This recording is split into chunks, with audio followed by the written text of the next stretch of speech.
There we go. There you go. Okay, so now I'm recording. Yep. People are in the waiting room. I'm gonna admit I'm allowing Elizabeth Allen in, Kim Bucko, Stephen Thomas. So are you taking notes of who is being allowed into the meeting here? If they speak, that's when I'll put them in the minutes. Okay. Trying to see if Gary has rejoined.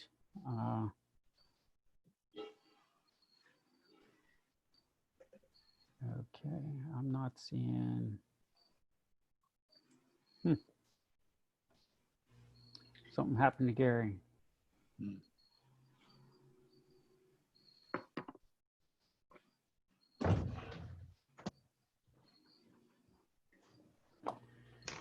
Gary's computer crashed is what I'm saying from Jen.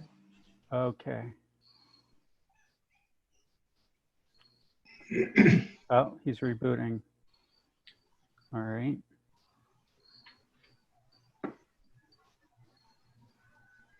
I'm just going to hold on for a minute for Gary.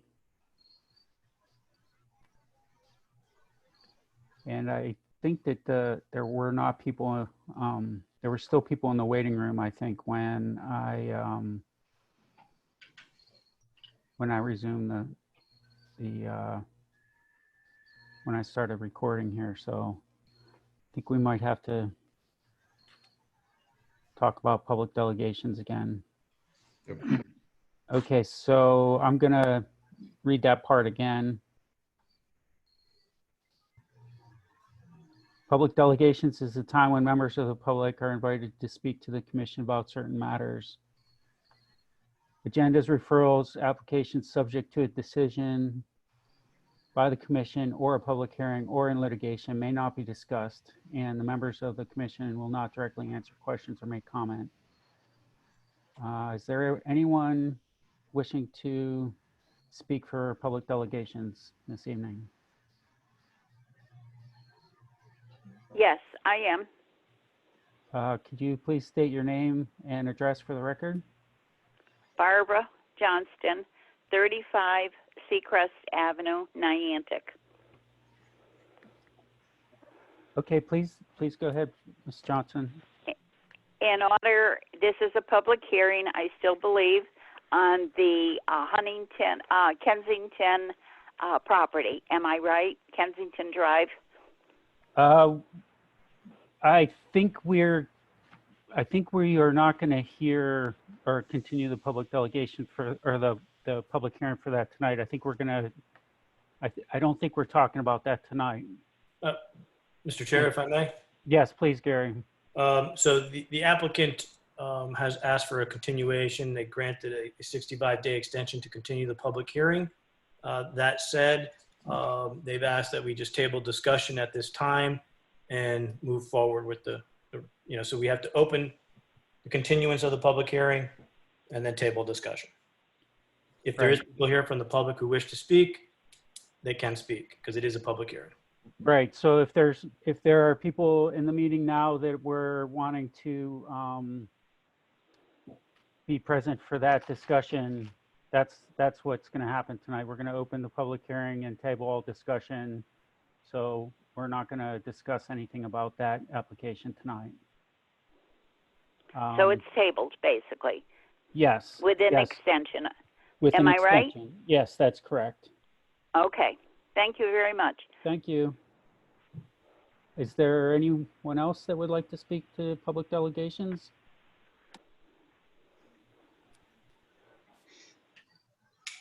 Okay, I'm not seeing any. Okay, so now I'm the presenter, Gary. How do I turn that back over to you?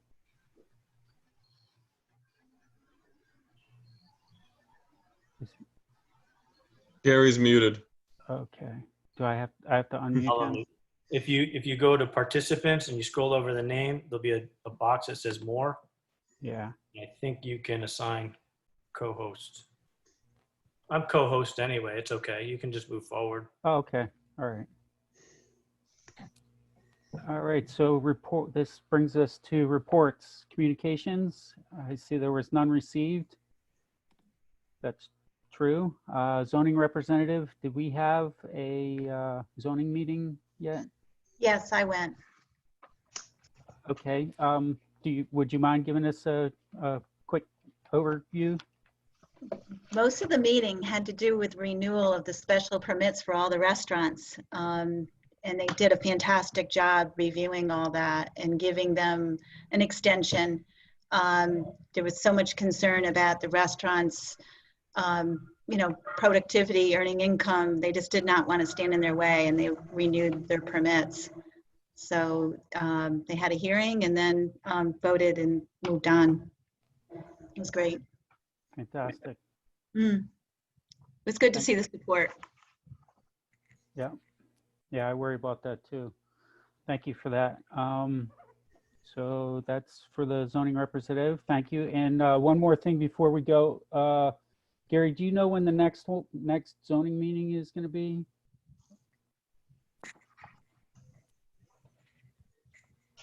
I believe it's scheduled for the 3rd. Okay. Yeah, so that would be me. Thursday. Thursday. Okay, I guess I'm going to a Zoom meeting on Thursday. And then also on the 17th, there's, at least according to my schedule here, it looks like there's another one, and that would be for Michelle. Correct. And then the 1st after that. And yep, and then the 1st would be Michelle. Oh, I'm sorry, Elizabeth Allen. So if you all would just make notes of that, I'll make sure that I'm available on Thursday to go to mine. And if you can't make it, that's fine. Just if you don't mind trying to coordinate with somebody to go in your place if you can't make it. Yeah, if it's a Thursday night, I start teaching classes at UConn this Thursday. And so Thursday evenings, I'm not available. Okay, so that is, all right. That is the 1st of October. Is there, so the next person would be Brian Bomback on the 15th. I guess I can try to go for you on the 1st. Yeah, I mean, I can switch with anybody. Thursdays, I'll be teaching a class until after Thanksgiving. So till December, I have no Thursday evenings. Yeah, they're always on Thursday, right, Gary? Yes. So I can go on the 1st because then I can just give a joint report of the 2 meetings because we won't meet between the 17th and the 1st. thank you, Michelle. That Thank would you, be Michelle. really helpful. Thank you. Um, Okay, so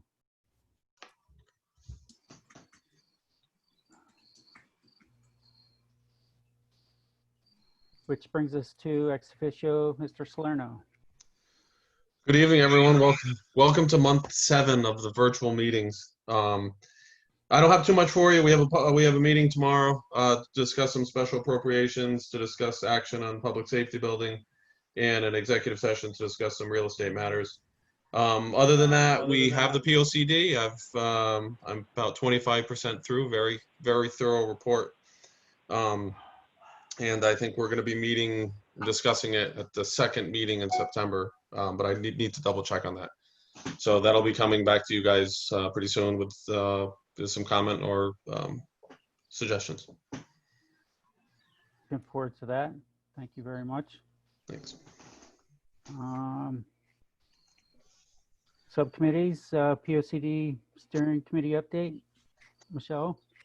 yeah, so that's Mark's update is the big update, although we will, before the next meeting of the Planning Commission, we will need to get the document up on the website for review by the public.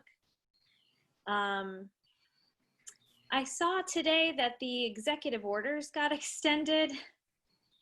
And I don't know if that means we have more time, but I think the subcommittee should probably meet and figure out if this changes our timeline at all. I would argue that, yeah, with the extension of the executive orders, the state of emergency is continued, and thus our POCD is scheduled to expire would be scheduled to expire during that time. So based on what we were previously told, we would then get some additional time. How much? I don't know. Maybe it's just 60 days instead of 90. Yeah. So that we are on track though for the 1st. So there's no reason why we couldn't keep to that schedule. I agree. I will just note that we, as of Monday, we sent the document to DEP for their 65-day review. Great. Excellent. And do we have the public hearing for this commission scheduled as yet? I don't believe we do, but I don't know if it requires us to make a motion. We don't have, I mean, we have it tentatively scheduled, but we don't have it like, we haven't made a motion to hold it. But I would recommend that we do once we set that date. I think it was December 3rd or 1st was it was our December meeting, the first meeting in December. I forget which one it was.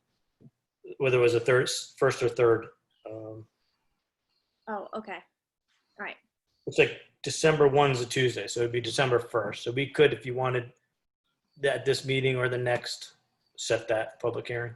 Yeah, let's save that for the next meeting. Make sure we just touch base as a subcommittee first and see also if the Board of Selectmen elects to hold their own. It's been after a bunch of not at all slow months on the POCD, 1 month of reprieve while Mark and his colleagues get to their good bedtime reading.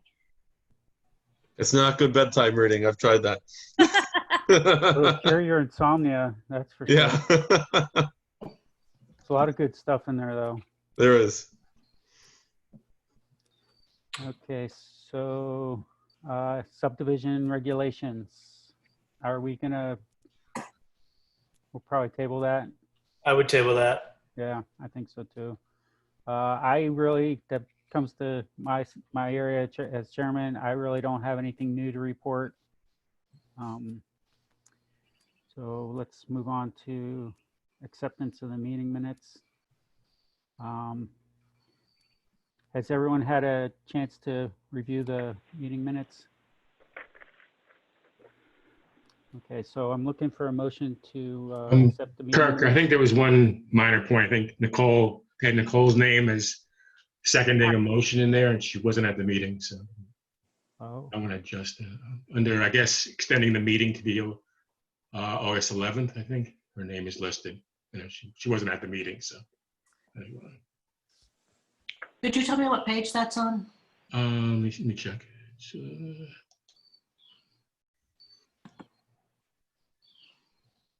The August 4th meeting, was August 11th Right. the day of the storm? Williams Davison, and to continue the public hearing on beginning of page 2. I see. Thank you.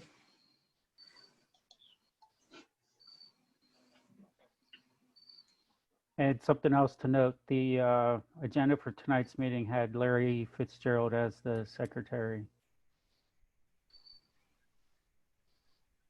Which Yeah, it did. Yeah. we know is not true.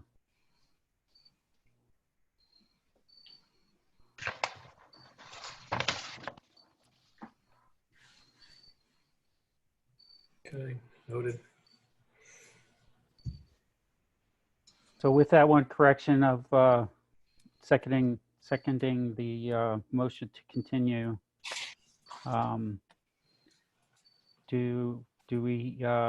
does anyone care to make a motion to approve the minutes as amended? I have a question. I believe I was at that meeting. Yeah.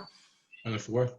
I was at that meeting. It was the following one that I was not because of the storm, which I believe was the 11th. Yeah, I think they canceled the 11th meeting, didn't they? Yeah, so I was at the meeting on the 4th. I don't think they had the meeting on the 11th. I think that was canceled. Yeah, that's true. Storm was the 4th. Oh, then I wasn't at that one. I think that meant the storm. You couldn't log in or something. Yeah. Yeah. I'll double check the recording Yeah. and see. Do we want to table the approval of the minutes until we get that straightened out? Gary? You think? Yeah, you can table that. Yeah, let's do that. Let's find out, make sure that we, for sure,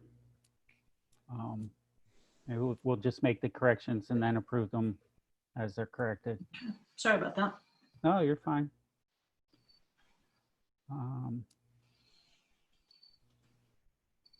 Okay, so on to public hearings.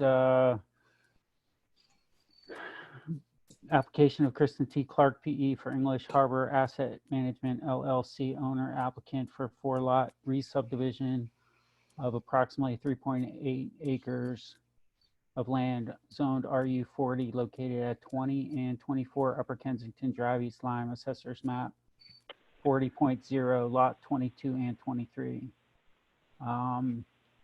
So there are some new exhibits apparently, and the applicant has requested continuance of the public hearing to the next regularly scheduled meeting of the Planning Commission. I don't really think we should go into getting any of the new exhibits or items onto the record now. I think we should just continue it to our regular meeting.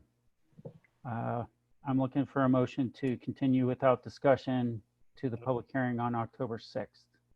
So Kurt, can I ask a question? This is Brian. I'm new, sorry. Yeah, no, you're fine. Yeah. When, for this Kensington subdivision or re-subdivision, when would we be able to just like talk amongst ourselves about our opinions of this? Would we do this?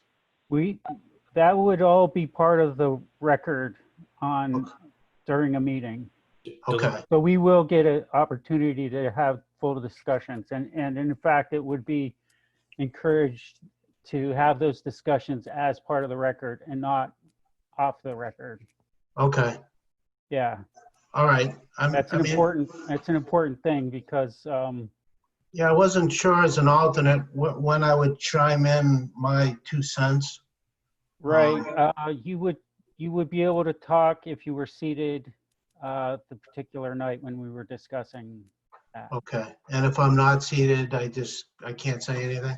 I think that the best course maybe would be to send an email to Jen and have her forward it to all the commission members. Okay, And we would put it in, I think that's appropriate. Gary, is that appropriate? You would put it into the record. Yeah, yeah. Okay. What we're trying to avoid is a freedom of information kind of thing. So if we Yeah. funnel all of our communications through Jen, I understand. one place that we would go to get all those Yeah, correspondence so that it's clear that everything is on the record and we're not having any sidebar discussions or, things that are not open for witnessing. okay. Just generally speaking, if we, so for example, I took a ride out there and I looked at the plot plan really carefully. So we And- can't We can't really. we talk can't about really it. go into any of that because Okay. if we start talking about this, then No. we're actually putting stuff into the record, and we Yeah, I'm not trying to talk, motion- I'm not trying to talk about it. I was just generally saying what I did, and then, I guess I'll just write my conclusion to Jen and she can distribute it. Just, Yeah, that would be a good. That would Well, be you're also always welcome to discuss with town staff with Gary Yes. if you have any concerns. okay, That's usually how it's that's how we used to do it with zoning. If you were an alternate and you couldn't speak, we didn't really enter anything into the record. okay. Yeah, well, thank you for being involved in taking the Yeah, initiative just, to go out there and be involved. That's really great. We appreciate and encourage that kind of stuff from the board. So thank you for that. all right, I'll send an email to Gary. And you could feel free, Gary, I don't want to speak for you, but feel free to call him too if you. Sure. I would say if anyone on the commission ever has questions about procedure, process, regs, whatever it may be, feel free to give me a shout. I'm more than happy to talk and guide you through it. Okay, thank you. Okay. All right. So I am looking for a motion to continue without discussion the public hearing to October 6th, 2020. So moved. Do I hear a second? Second. Okay, so Who was that? Oh, sorry. Michelle and Mary Ann. Mary Ann, yeah. So Marianne, okay. Seconded. Yep. And I'm gonna do the roll call vote here. Michelle Williams, Yeah, yes. Aye. Thomas Fitting, Yes. Richard Gordon, Aye. aye. Nicole Davison, Aye. Mary Ann Salvatore, Aye. Kirk Scott, aye.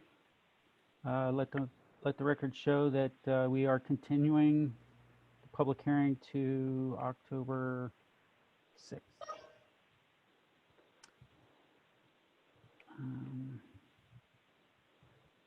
Okay, which brings us to subdivisions, re-subdivisions pending. Application of Kristen T. Clark PE for English Harbor Asset Management LLC owner applicant for a 4-lot re-subdivision, approximately 3.8 acres of land are zoned RU40 located at 20 and 24 Upper Kensington Drive, East Lyme, Assessors Map 40, Lot 22 and 23. That has been continued, and which brings us to zoning referrals. We have an application of Landmark Development Group LLC and Jarvis of Cheshire LLC, CO Timothy Hollister, Shipman and Goodman LLP for a text amendment revision of section 32 to replace preliminary site plan / final site plan with master plan procedure as used in gateway development. So with that, Gary, do you want to kind of? So I did draft a memorandum, and I don't know that you had it. It was just recently posted to the website this evening, so I would submit that. We were at a meeting to you. If I may, I'll share my screen because I have it up.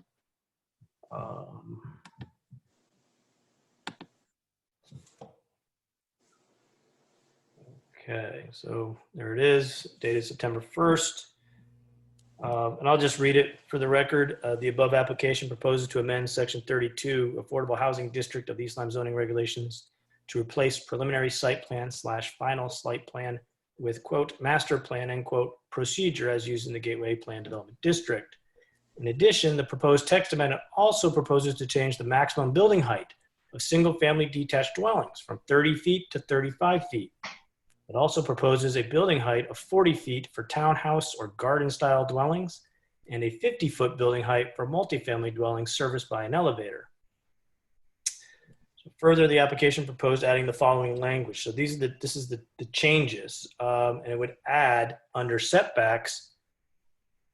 And if you want, would you like me to read all the language? But it's just adding this number 2 is designated as open space, in which case the commission may require setbacks of not less than 25 feet from the adjacent boundary line. What that means is if the abutting parcel is designated open space where a typical 100-foot buffer is usually maintained, now the commission could approve only a 25-foot buffer from that existing open space.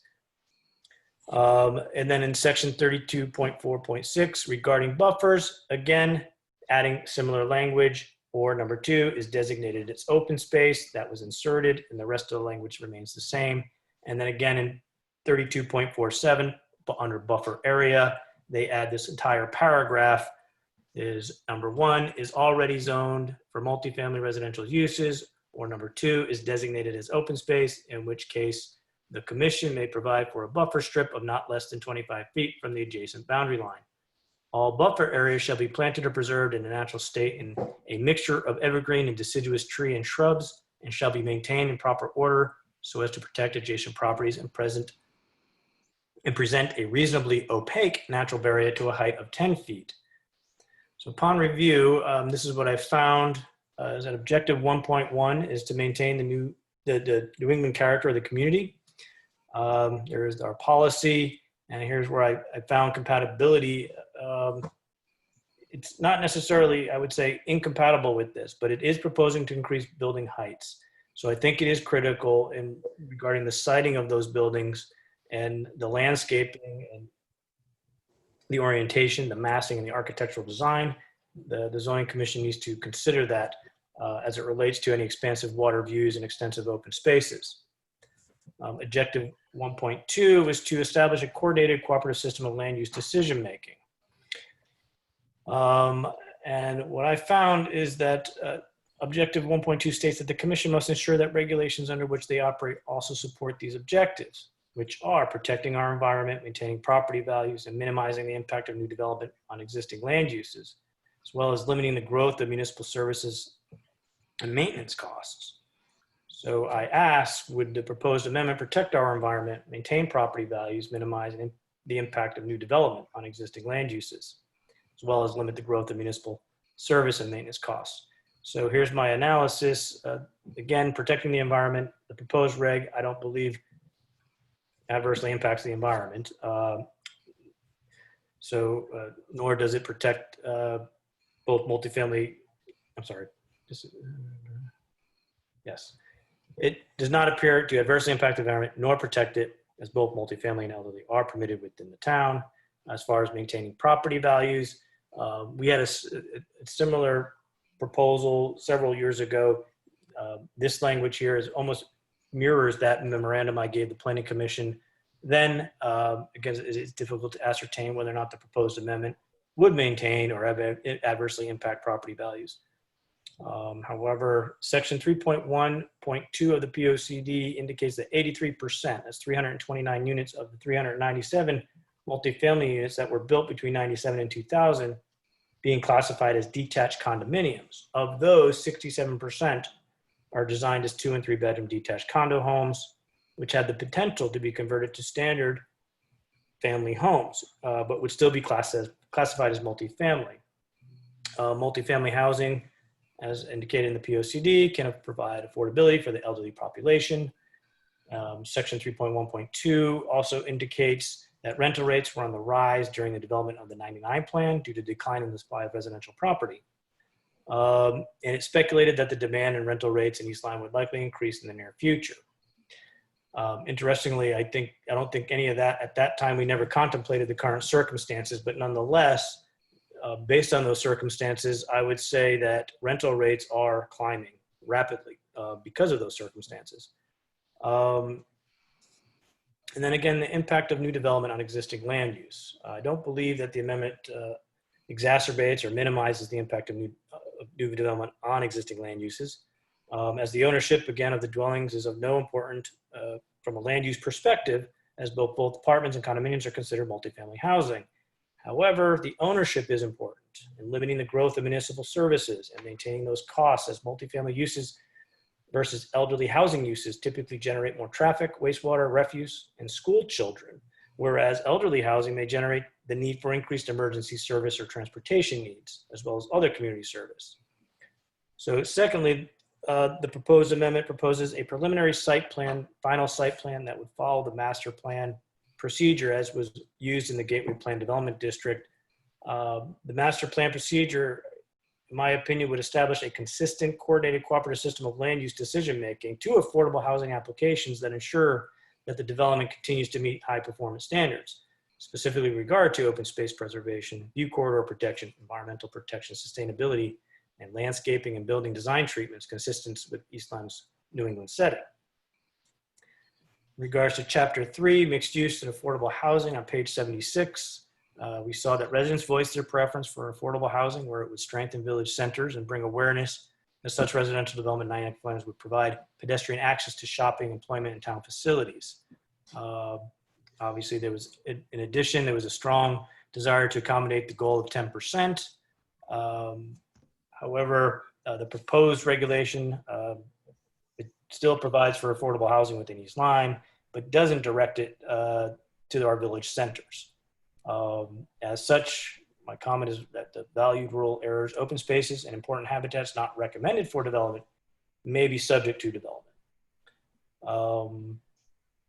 Further, the affordable housing study prepared for East Lyme by Southeastern Connecticut Housing Alliance, which is Appendix E of our POCD, recommend enhancing and reviving historic villages with architecturally compatible infill development that adds life to East Lyme's community spaces, maximizes walkability, and reduces auto dependency for East Lyme residents by focusing on redevelopment rather than new development. So although the proposed language does not prohibit redevelopment or affordable housing within our village centers, the proposed regulation does not direct it, again, focus or require development in the village centers where such development has been identified to be beneficial. I would note that several years ago, the Zoning Commission adopted the Incentive Housing Zone, the IHZ, to take a proactive approach to the need for affordable housing and promote it within our village centers. Unfortunately, those zones have not been taken advantage of by the landowners within them. So hopefully I have some just general language here. I propose this for the commissions, if they find it based on my findings that is consistent or inconsistent. And certainly you can add or subtract whatever you disagree or agree with. If you have any questions, I'll be happy to answer them. Thank you.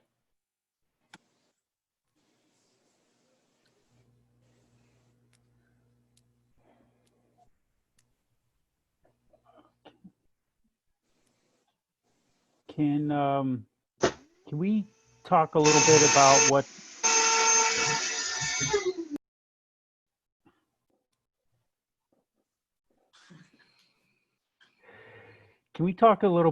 about, like, they're wanting to switch out,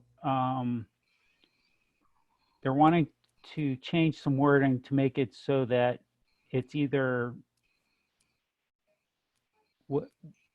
where they switch out the language and they're trying to insert master plan. Can you talk a little bit more about the implications of that? Like the process, they would come to us with a master plan and then we would approve the master plan, and then that would be like an implied approval. Or can you talk a little bit about that process, Gary? Because I'm trying to understand why they want to, why the text change is pushing that approach versus the way it is now. Sure.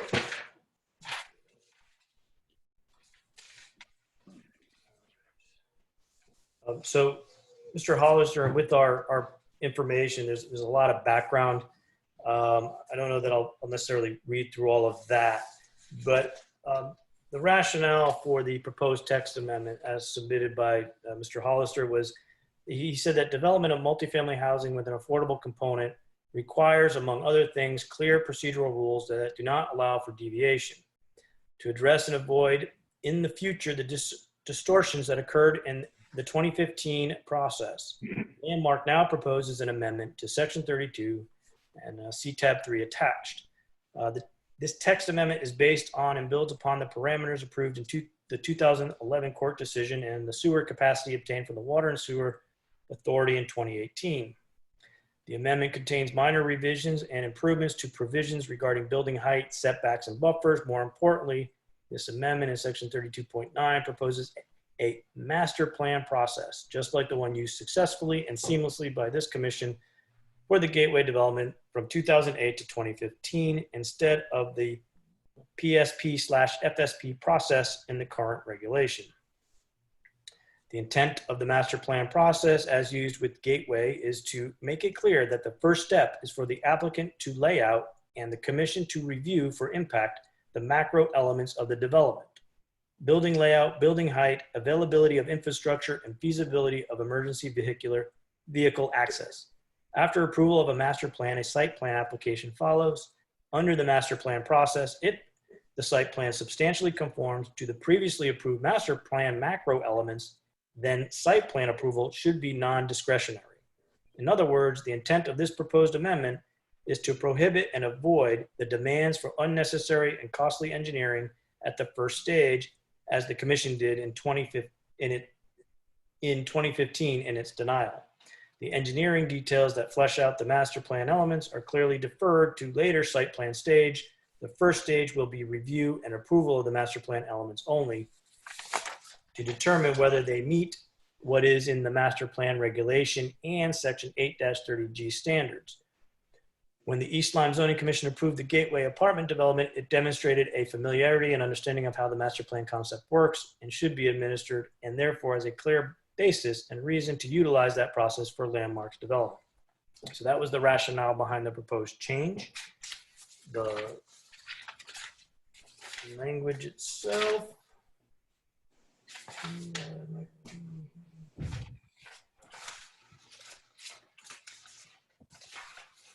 And this was all like this, like guys, the language about the master plan change and the language with changing the setback requirements from open space from 25 to, I'm sorry, from 100 to 25.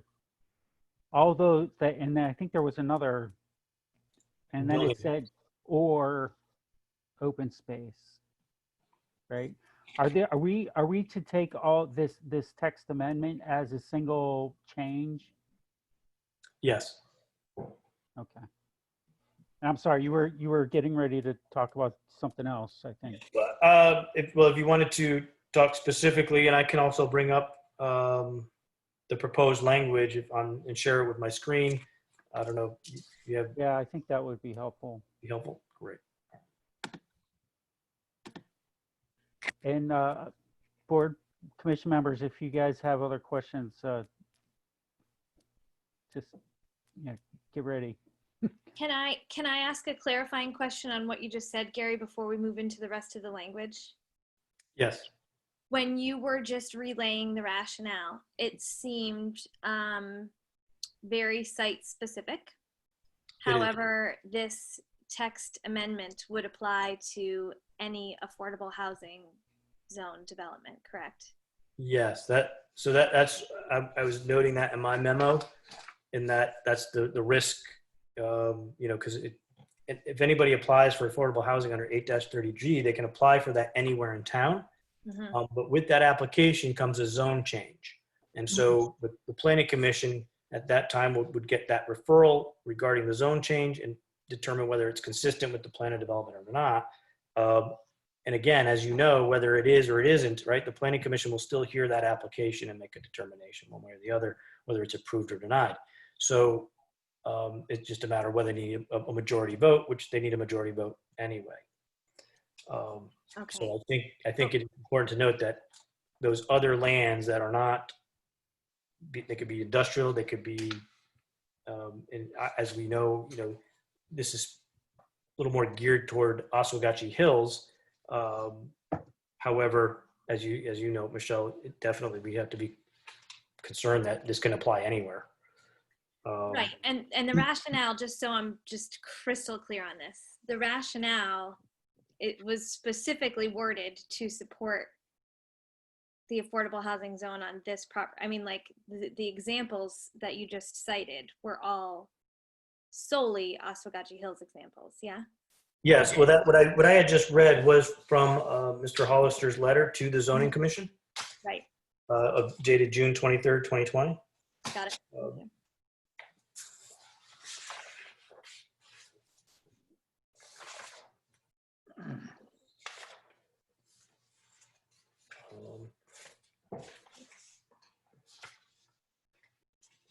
I'm not sure how familiar all of you are with, let me get the share screen going here.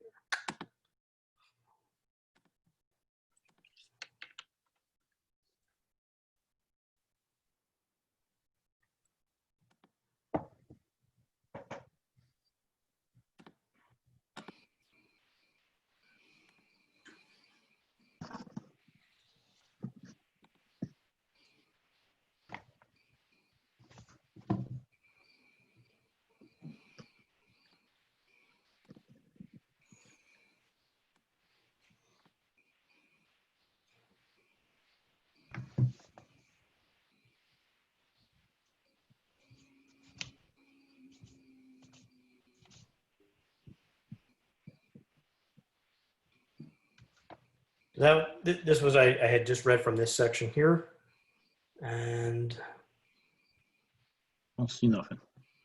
Yeah, my blank. I see your mouse and that's it.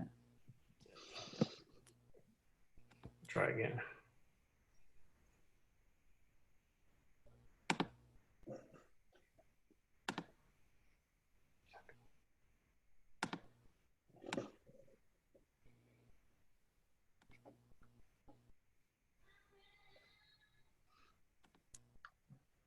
Okay, how's that? Better? Yeah. Okay. So here's the first change regarding building height. So they're increasing the single-family detached dwelling from 30 feet to 35 feet, and then adding B and C as well, which isn't in the current regulation. And then here are the sections on setbacks, buffers, and the buffer area.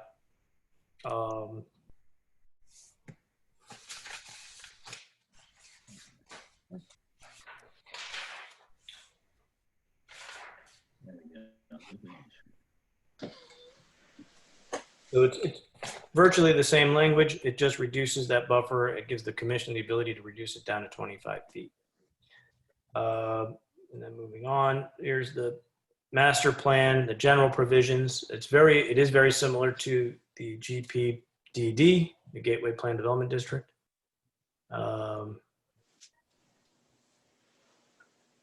Again, it goes through what's required. It does require an A2 survey, topography and 10-foot intervals. Typically for engineering purposes, we need 2 foot. So that is a lesser standard. The location of wetlands and water courses and slopes in excess of 25%. That's pretty much standard. They're following most of that. Preliminary stormwater management plan containing only structural best management practices. So again, this is something where the applicant would propose it. We certainly don't know if it would work. I mean, I don't think there's no engineering, there's not a significant amount of engineering behind it. It would just show that the applicant is willing to implement best management practices. Hopefully that's sufficient so that, I guess, information so that some engineer could actually design a detention basin as necessary with what information's given to a commission that approves it. Once an approval is given, I mean, it's kind of hard to backtrack. And if they determine that after an approval that, oh, we can't build a basin, that's problematic, obviously. Problematic meaning that it was already approved and now they have permission to do it regardless of what the wetland implications are? What is that? Well, not necessarily wetland implications, because obviously wetlands, if there are adverse impacts there, I can enforce at any time. The stormwater, I mean. Right. Let's take, for example, the Orchard subdivision. This was a subdivision approved back in the 90s. The engineering that was done for it was minimal at that time. It wasn't necessarily required by our regs. The town had approved it. It went forward, and as they built out, we discovered, hey, we actually need stormwater management and a significant amount of it that was never previously contemplated. Otherwise, we were going to literally flood out an abutting property. So thankfully, we had the room and the space to accommodate for that stormwater on the existing site. But that was a good example of where, had we not had the space to accommodate for that stormwater, there could be a lot of pending litigation, if you will, as a fallout from that.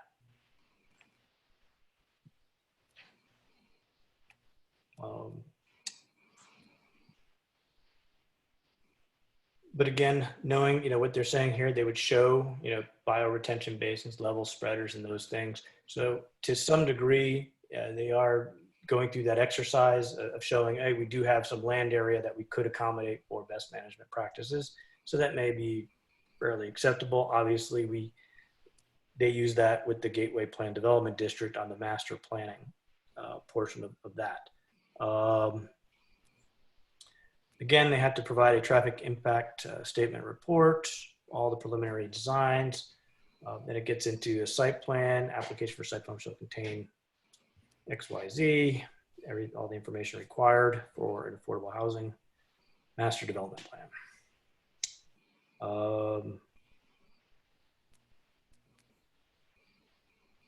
This might be important. Decisions on site plan applications. Gary, Yeah. all the stuff that you're reading off, is that stuff that they've changed or are proposing to change? This is all proposed. Everything that's in bold, black bold, is proposed. And that was the end of it. That's quite a lot. Well, it's a whole new provision that says, hey, an application for designation as an affordable housing district may be initiated in 3 ways.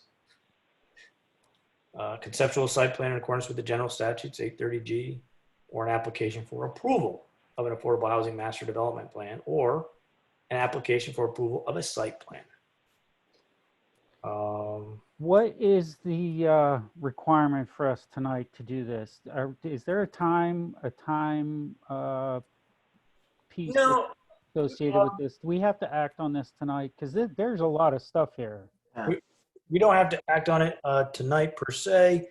I will note that it is going to public hearing, I believe.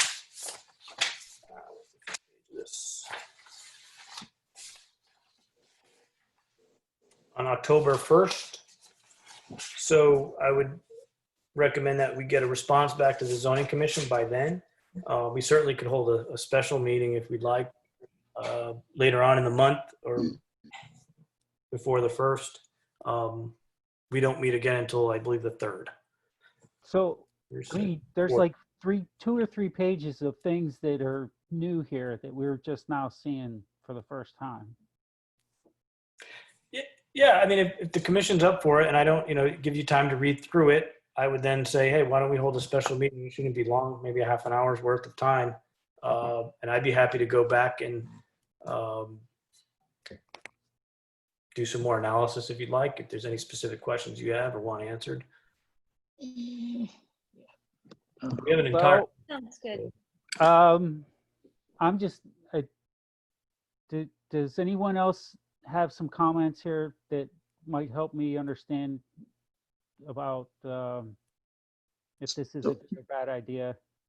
Yeah, my question I'm is, looking at it and I'm just like, I don't know what to do with this because there's a lot there. all right, so what is the purpose? Is there development trying to come in or something? Or what is this? Why we need all these changes? That's my thing. Okay, so that's where the background may come in handy that Mr. Hollister provided. I understand he has a thing there, Mr. Hollister, he provided. But the thing is there some reason? Where's this going? That's what I'm saying. So back in 2015, they apparently had some, I guess they didn't agree. We approved an application. They appealed the decision. There was discrepancies between the 2 parties, if you will. They couldn't agree on it, on a final plan or how things would go forward. So ultimately, they want to come back and make a new application, most likely what they would call a master plan application. Otherwise, because they wouldn't be changing the regulations to do that. Right now, they either have to submit a preliminary site plan or final site plan. There's no master plan.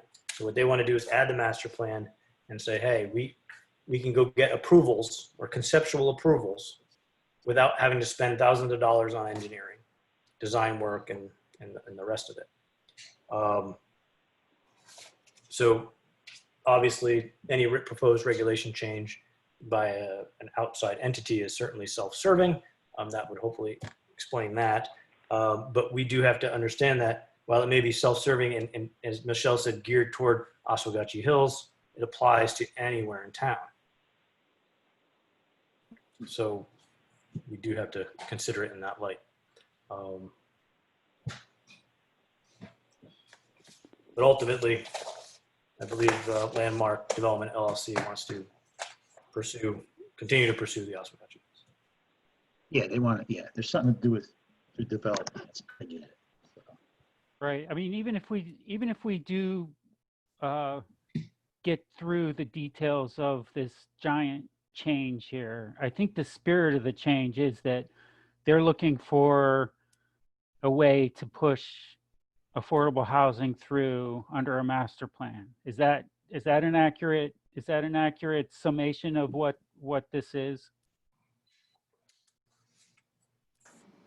Yeah, I mean, I think that's pretty accurate. You know, I mean, that's exactly what it would allow them to do, is to apply with a master plan versus a site plan or a preliminary site plan.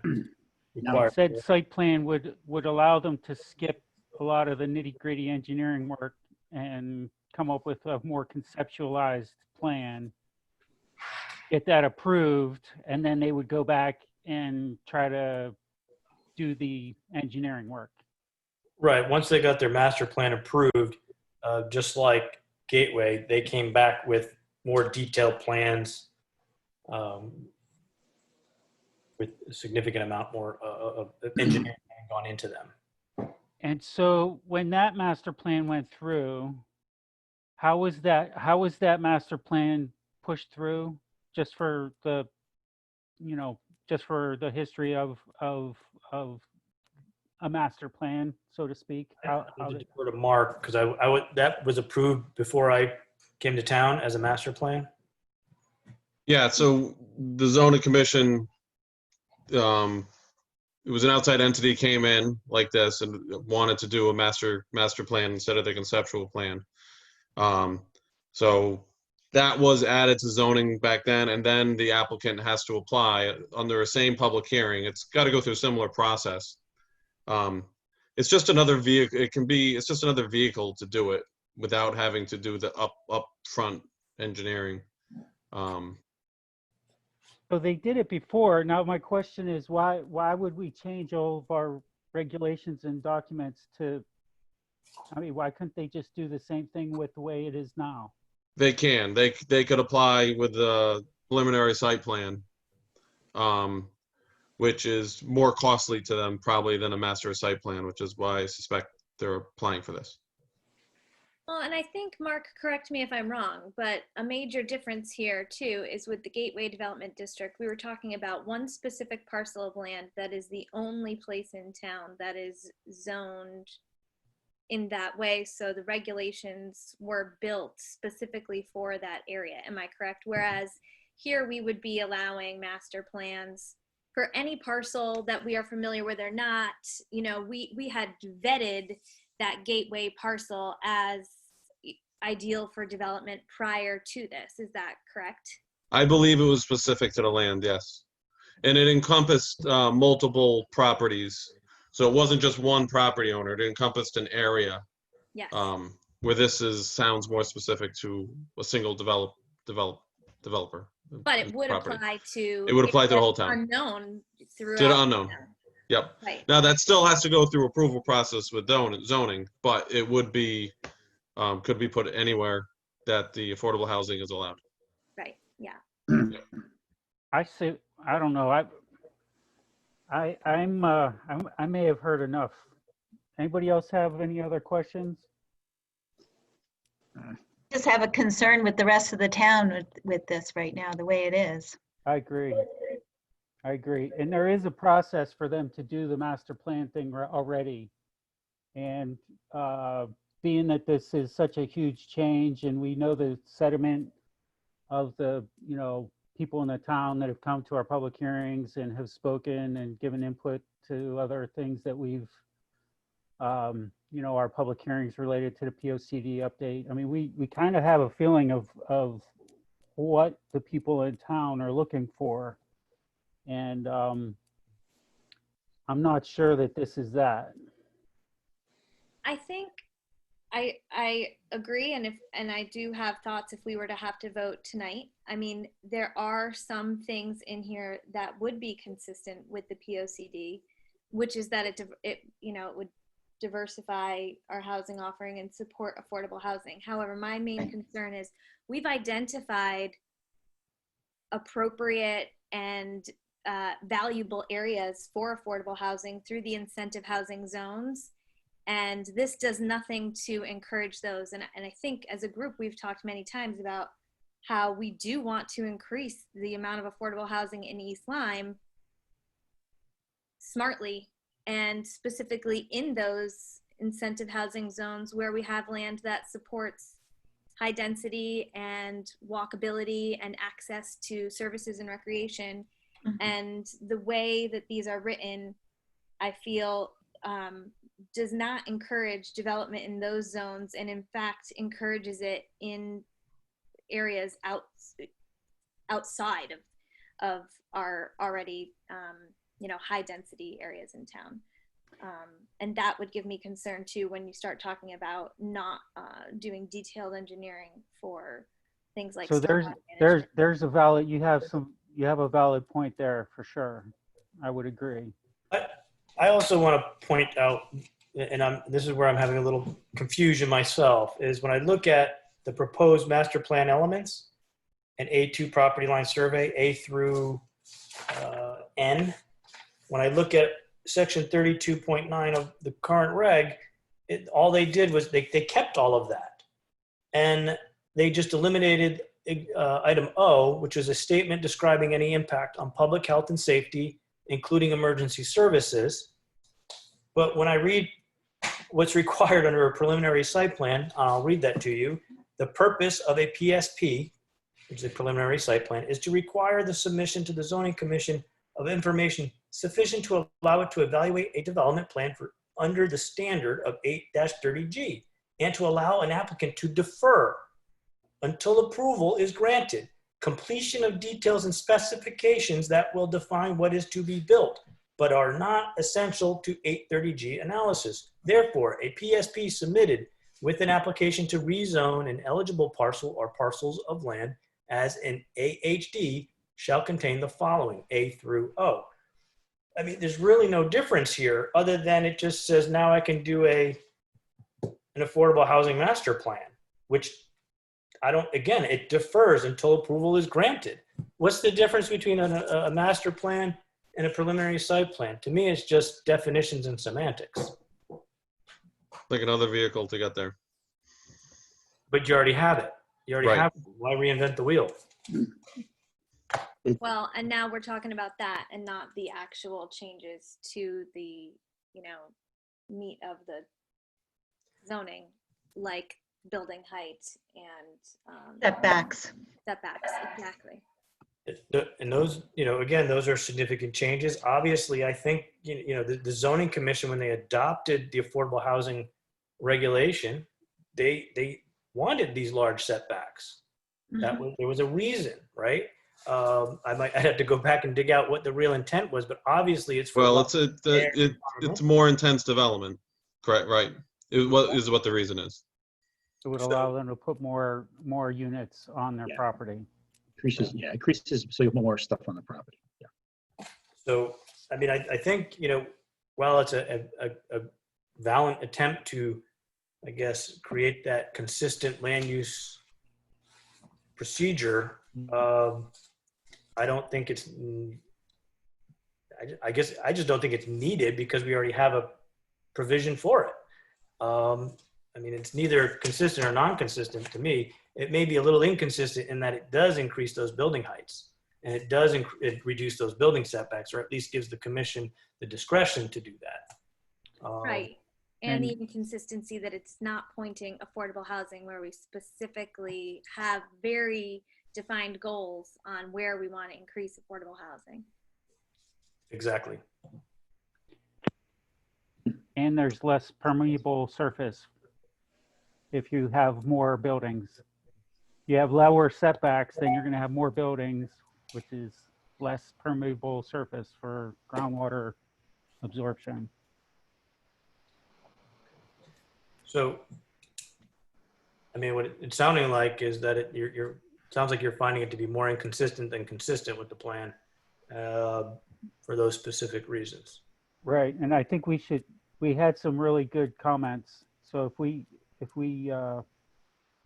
can get those comments in a clear way, I think that would be very important. Okay. Michelle had a really good point.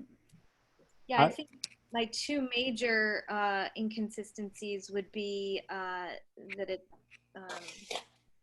does not encourage affordable housing in incentive housing zones as defined by the POCD. In fact, I do think it would encourage affordable housing to be more beneficial outside of those zones. And I have concerns about environmental impact, unintended environmental impacts as a result of not having the detailed site plan in relation to, stormwater management specifically. But I'm sure that there are other environmental impacts. The other part that you mentioned about not then also having a real handle on how, what the residential makeup of the development would be and how that would impact town services, if they're allowed to leave off that letter O. But I wasn't sure when you just re-clarified if they wrote it out and then had to add it back in because they missed it in the second spot. You're on mute. So the existing regulations, they omitted item O. Right. So I don't think we should omit it. No, I don't think, okay. I thought they omitted it They did. in this. Yes, Their proposal. that's why I'm finding it inconsistent. Yes. Okay. Okay. And then the final one is the building height and what that does to, in areas where there's the availability to build something like they're describing, those are low density areas with largely shorter building heights. So I would find that to be inconsistent to how we've defined development in the various, even in the Love Study districts or, our various zoning districts.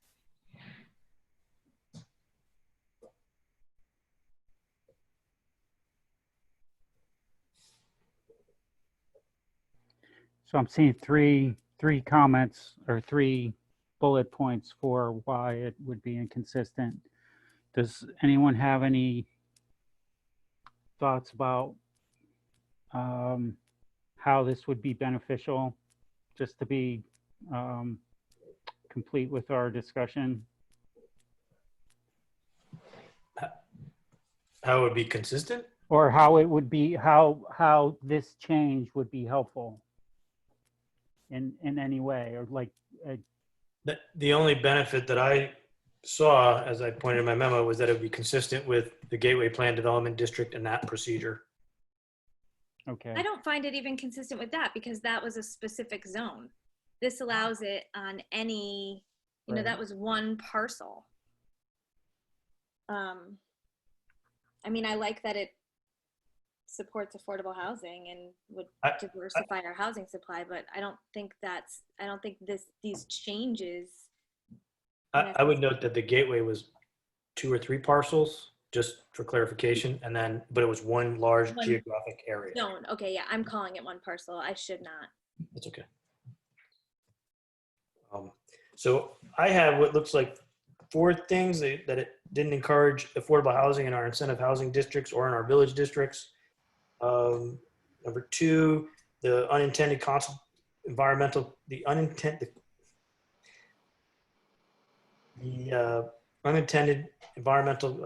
unintended consequences of environmental impact in relation to stormwater management. Residential, I didn't quite get this, but you were concerned about the residential makeup by eliminating item O of the current regulation and the impact on public health and safety. Is that?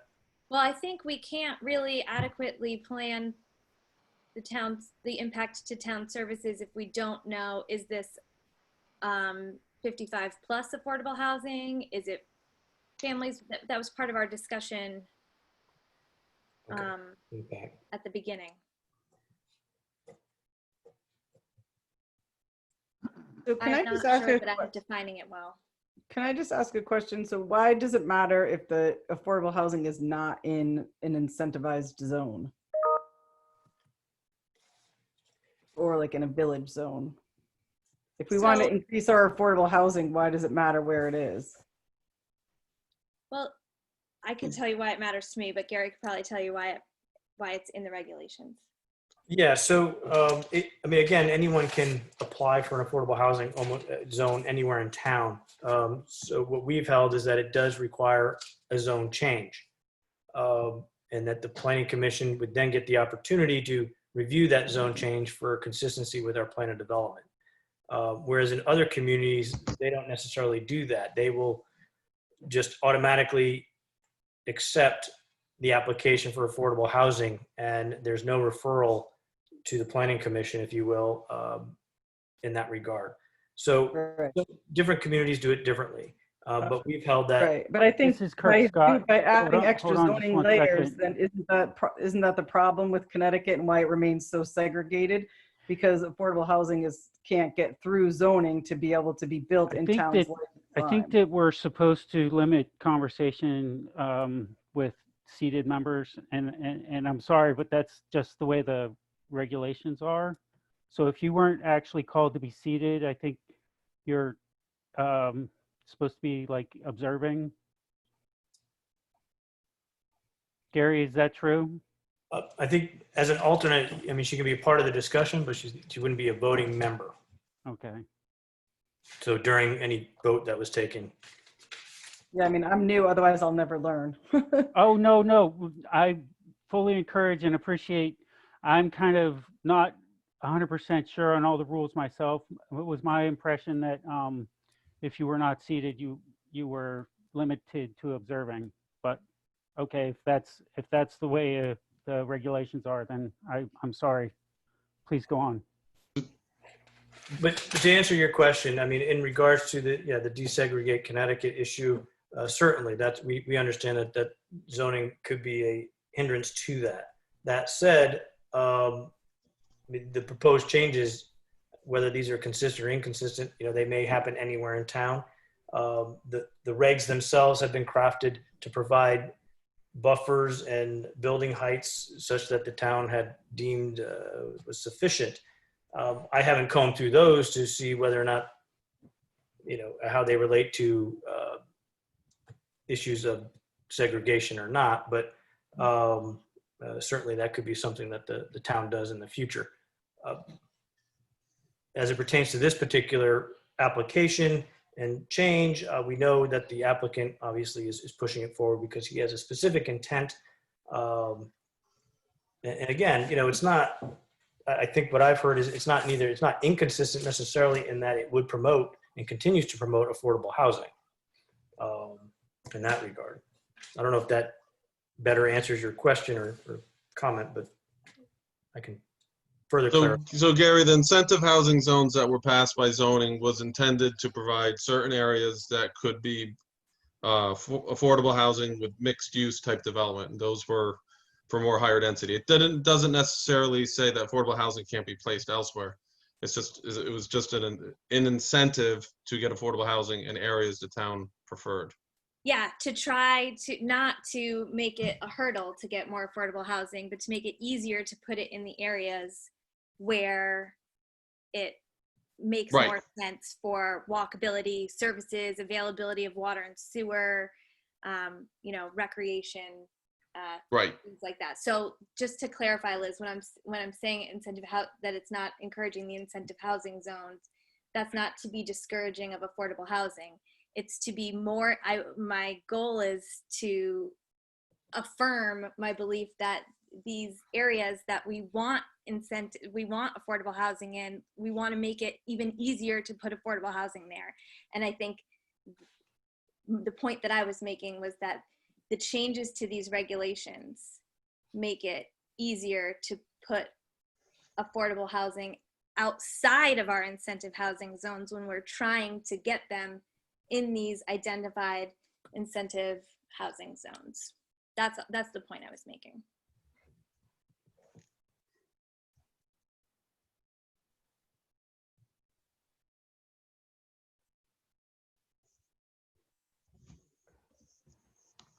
Did that help or make it worse?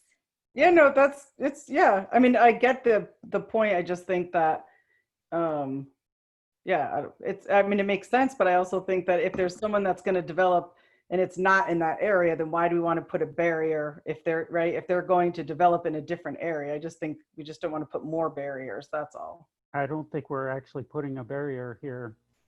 Just That we're looking at the regulations as they are now. They're proposing to add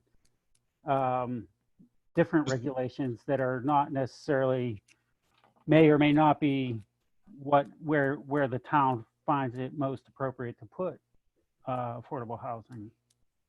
So we're not actively going out and putting up any barriers for them. No, they still have the same, they still could apply for affordable housing in the same areas. This is just a different vehicle, a different method that changes the way the some of the evidence and is required before the permit is approved.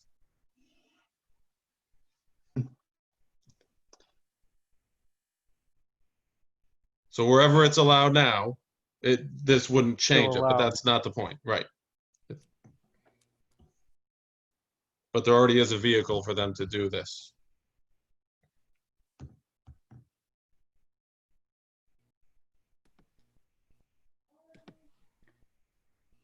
Are there any other comments from anyone? We've heard from you, Rich or Nicole. Do you have any other comments or things that you'd like to talk about with this? You know, it's some of the same concerns of how consistent it was with the POCD and some of our comments we were receiving from the public during the public meetings leading up to our POCD draft. So. Okay. I'm typing in the chat Oh, Nicole, I think you're on mute. It looks like you're talking. some proposed language for a motion. If you just give me a second, I'll finish it up.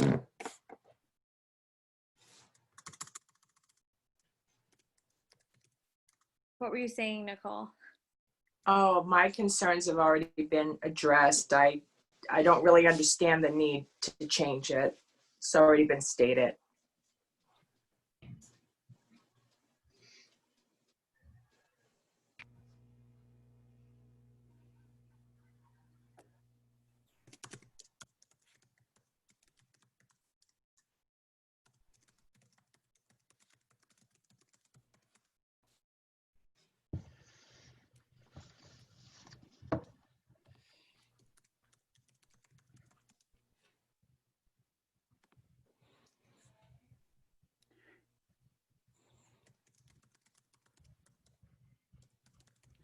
So for discussion purposes now, like we are gonna make whatever motion we make now, and that gets forwarded to the zoning commission so that it, what does that do, Gary? That forces them to have a majority or? Correct. Two-thirds vote. Right. So that's our part in it. That we get a say in how many votes they need to they are required to pass this regulation. We're not actually passing it ourselves here, just for general knowledge of the. Right. You're just finding if it's consistent with the POCD. Right.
Hey, Kirk, just for some background information, in the past, we have had referrals from planning that found that neither consistent or inconsistent with the POCD, as in it wasn't, discussed in the POCD. It's kind of outside of the POCD, or it's not relevant.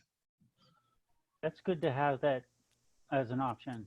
Yeah, I'm sure there are zoning regulations where we don't directly talk about, right.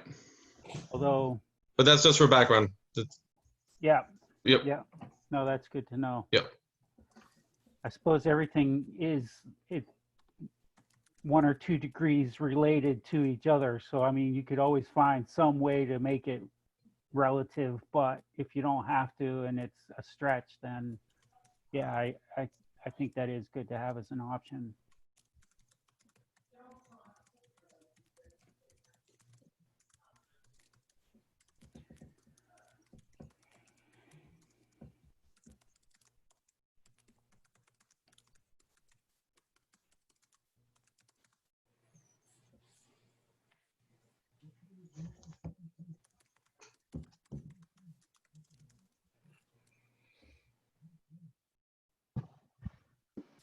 Booting your computer over there, Gary. Yeah.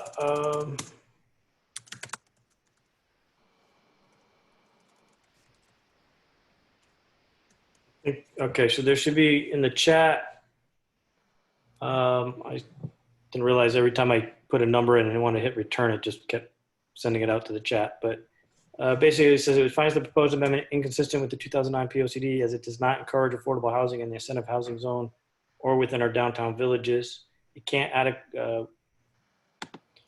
adequately know the impact of the proposed regulation without knowing the residential makeup of the development, and that the proposed language eliminates the need for a statement describing any impact on public health and safety, including emergency services and the unintended environmental consequences in relation to stormwater management.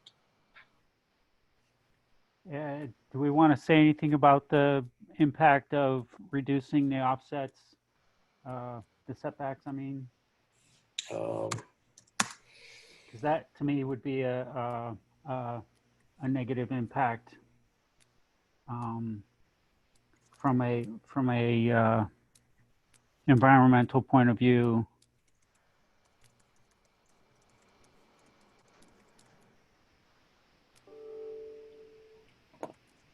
And I didn't see anything in my chat window. Neither did I. Yeah, me too. Nothing in your chat? No. No. I think you just sent it to me, Kim. I'm just sending it to you? She's the one that really needs it. I did take a picture of it. I was sending this to the whole commission. Oh, God. All right. There's one that said everyone in meeting. I think you can, there's like a pull Little down drop pad, yeah.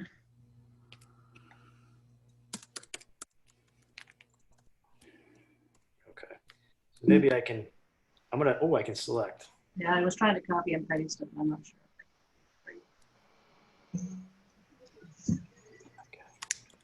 Copy.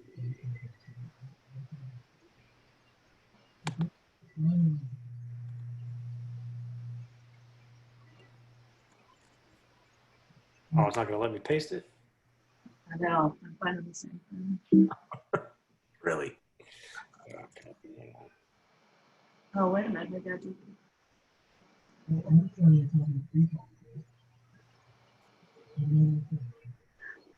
If you took a picture of it, we could put the picture up on the screen, right? You could share the picture.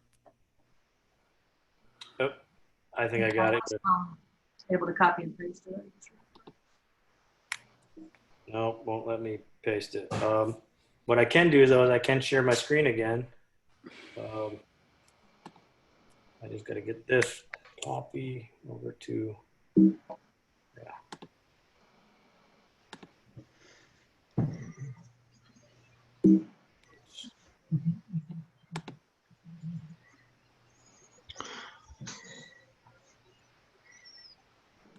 Hang on.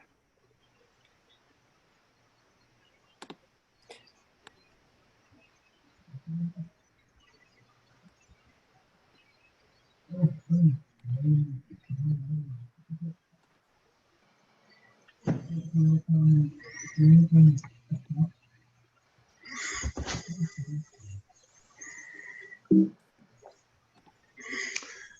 it again. Mr. Chair? Yes. So reading you talked about setbacks. Reading the setbacks, it states no new building or structure shall be placed less than 150 feet from the street line or less than 100 feet from the boundary of any other lot or parcel outside the AHD, unless such parcel is already zoned multifamily or is designated open space, in which the commission may require setback not less than 25 feet. The way I read that is that means that buffer goes away, but the commission can require 25 feet. That sounds even worse. Yeah. Unless I'm misreading it. And then there's similar language for buffers and buffer area. It doesn't say that in that case, then it's 25 feet. It just says it's setbacks. To me, I read that may go away unless they require 25 feet. Wow. But, Okay. But from but I'm 100 not to all, nothing. yeah.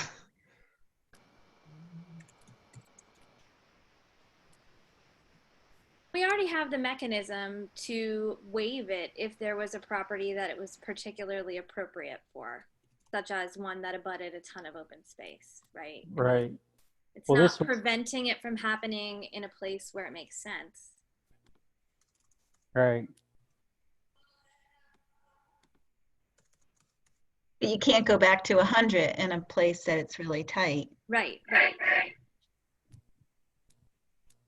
Yeah, it seems like if the language it could be waived, but I don't see that language in here. You have that language in the CDD, but this is an affordable housing district. But couldn't the applicant file for a waiver? I mean, this is a hypothetical, not so much related to the change. But if there was a situation, could the applicant file for a waiver of that part of the regulations already? I don't believe they can unless it's specified. Now, however, 830G is a different animal, so they don't even have to abide by these regulations. They could come in with whatever they want. We have them on the books, and if they follow these items in here, these requirements, then they can get a permit. But somebody could come in with 830G and say, I'm building 75 feet height. They have every right to do that. And the burden goes on the town to prove that it's not appropriate. Got it. Yep. Is this still being shared with the commission? Because I got a note here that says sharing is paused. I see, I see it. Okay. I don't see number 1, but I see, It says I make a motion to find the proposed amendment inconsistent with the 2009 POCD for the following reasons. 1, it does not encourage affordable housing in the incentive housing zone, IHZ, or within our downtown villages. It can't adequately, I mean, this should maybe be reworded.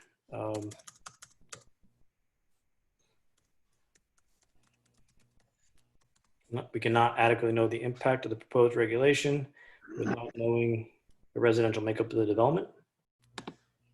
Maybe, i.e., elderly,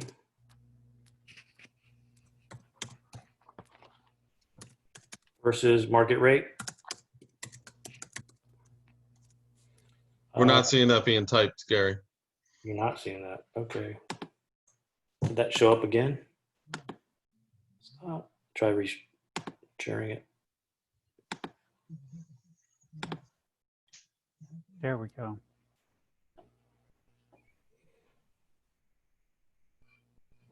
I don't know how. Anybody wants to take a crack at that?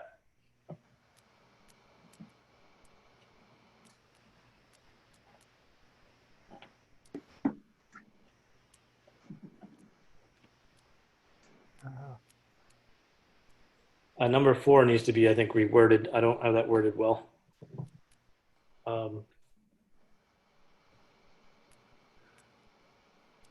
Yeah, it might, maybe that one says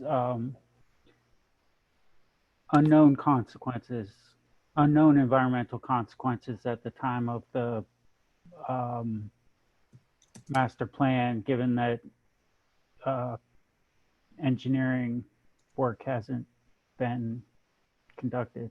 Because the change, doesn't the change, the change lessens the engineering requirement for doing. So really the reduction in Engineering in standards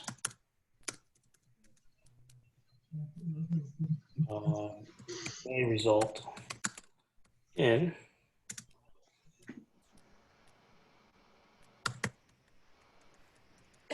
unintended environmental consequences.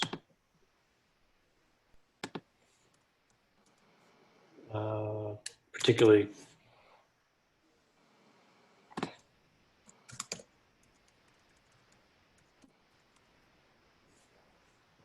how's that? Sound any better?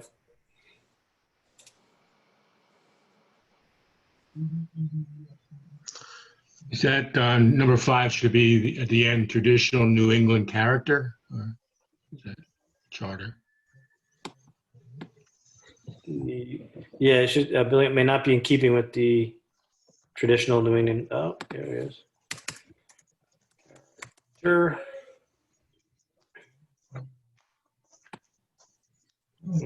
We have saying in the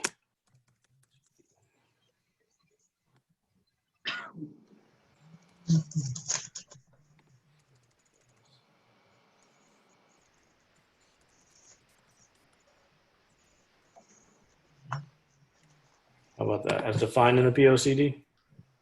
Do we have a section number for that, what that is?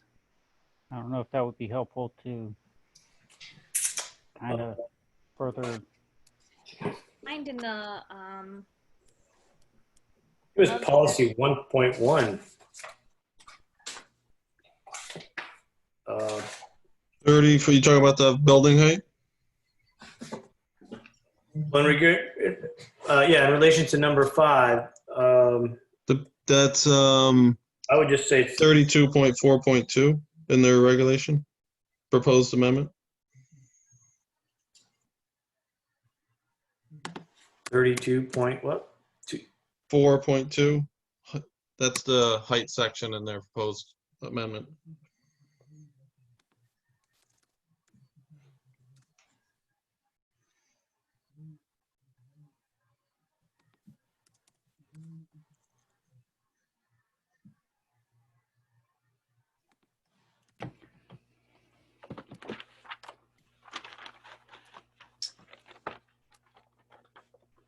Kirk, were you looking for a POCD section to reference? Yeah, those? that's what, because we call it. Yeah, it's objective 1.1. Yes. And then further outlined in almost all of chapter 3. Right? And 4 really gets into the districts. Does chapter 3 talk about like traditional New England character, or is that more? It's definitely in 4.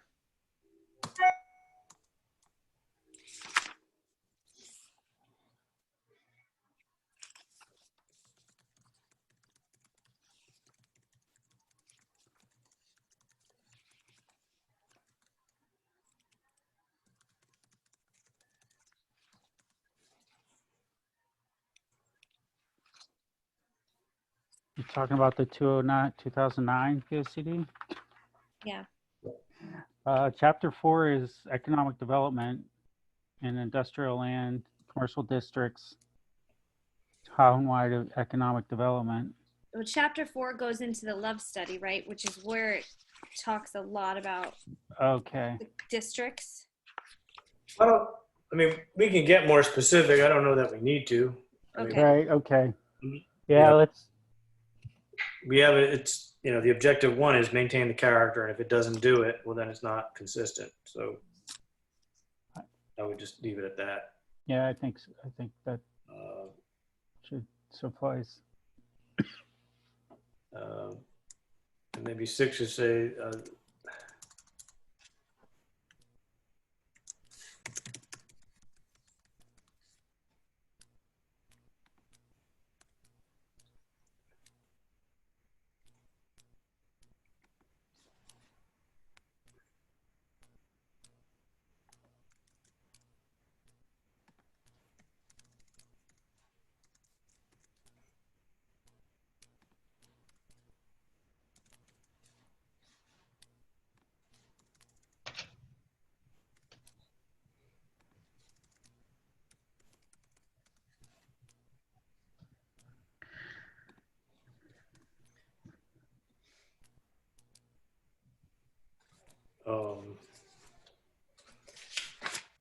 what else? I think the only thing that doesn't have is just a note that the existing regulation, I would say the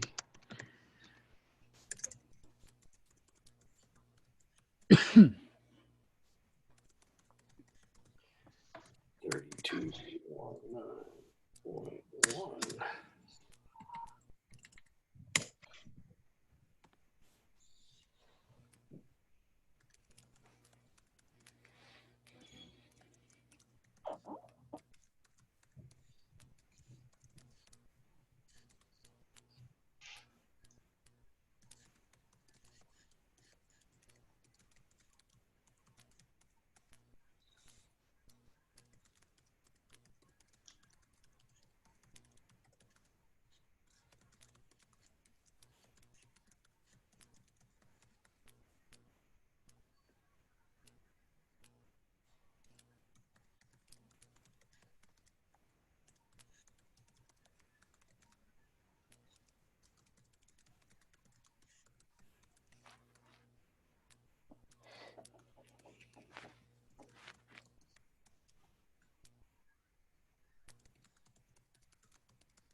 I don't know if I like number 7, but it types the whole regulation out that's currently in the zoning regs, and just noting that the proposed regulation is the same. Essentially. Feel free to let me know and I'll type it however you'd like it. Gary, just fix, you have prosed regulation instead of proposed. Where is that? The last sentence, yeah. Last sentence.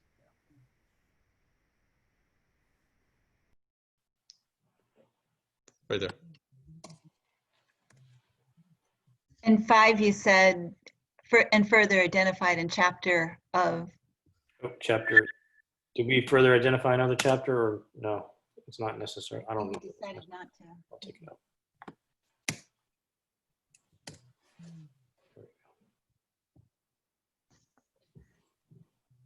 So There's your draft language.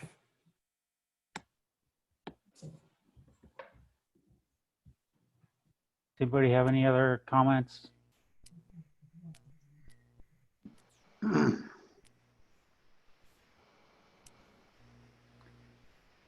So I'm looking for a motion to, anybody willing to take a crack at this? Nobody wants to make the motion? I'll make a motion. Richard Gordon, I make a motion to find the proposed amendment inconsistent with the 2009 POCD for the following reasons.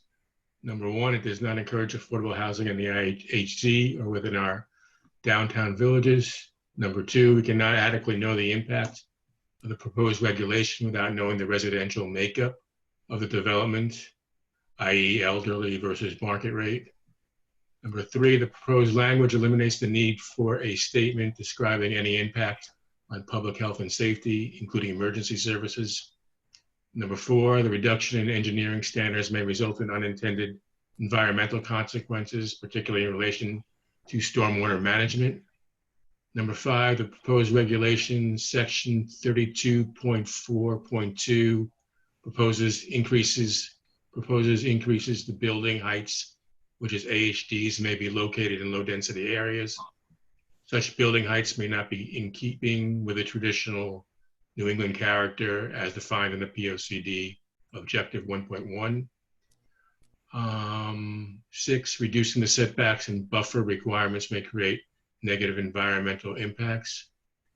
And number 7, the current zoning regulations section 32.91 permits a preliminary site plan, the purpose of which is to require the submission to the zoning commission information sufficient to allow it to evaluate a development plan for under the standard of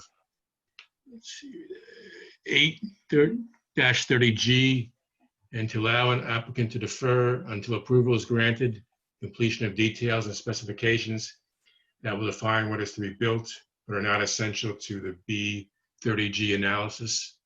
The proposed regulation is essentially the same. Thank you, Rich. Do I hear a second? A second. Oh, go ahead. Nicole? Nicole, second. Mr. Chair, just quickly, I picked up on number 7. It says zoning commission. There was an error there. It should say of information. Also, again, the other spot was the, I corrected it. Was the increases after section 32.4.2 proposes, I changed that to increases, and I deleted the word that was in there. So what you see is, I think I would read more fluently. Okay, from a procedural point of view, do we need to withdraw this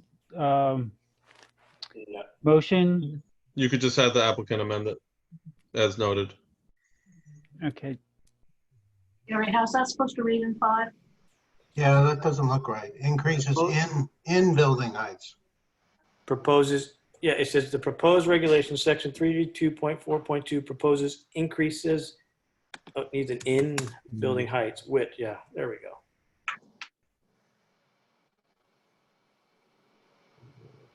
That's correct. So Rich would just amend his motion. 5-2. so Rich just has to say he amends his motion to reflect the text, and then we're going to include the text in the record. Is that Yes. accurate? And then we need the second again. Okay, So I need to say the amended motions to update the text for numbers 5 and 7. Who you are. And then Nicole would need to, Second. thank you, Rich. Thank you, Nicole. Any further discussion? Okay, so I'm going to go do a roll call.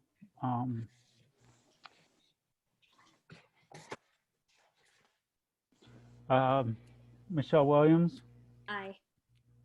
Thomas Fitting. Aye. Richard Gordon, Aye. Nicole Davison, Aye.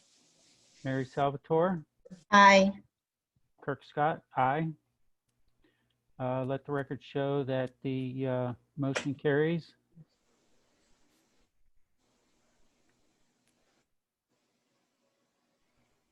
All right, so I'm going back to the agenda here.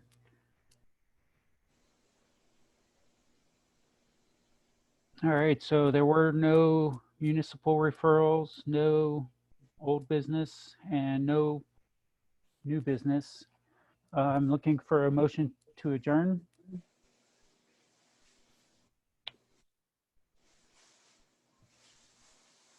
I'll move to adjourn. I'll second. Michelle Williams. Okay, I think that was Michelle. Who made the Mary motion? Ann, Mary, Oh, Mary Ann. Okay, thank you. And then Nicole Davison seconded. Any discussion? Let's see, do I have to get on? Yeah, I guess I probably should get on roll call again. Michelle Williams, Aye. Thomas Fitting, Aye. Richard Gordon, Aye. Nicole Davison, Aye. Mary Salvatore, aye. Kirk Scott, aye.